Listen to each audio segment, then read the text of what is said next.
In front of me is HTC U24 Pro, and today I would like to show you how you can apply animated live wallpaper called Magic Fluids.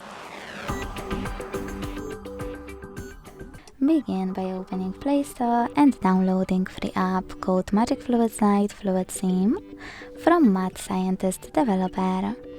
When it's ready, launch it, and to mute the music, click at the bottom left corner. Then hit Consent.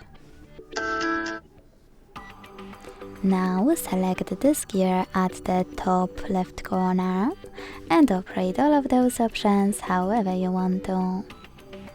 When you finish, click at the top right corner and bottom right corner. Set as live wallpaper, yes, set wallpaper, and last but not least, decide where. Thanks so much for watching. If you enjoyed this video, leave a like, comment and subscribe. Bye!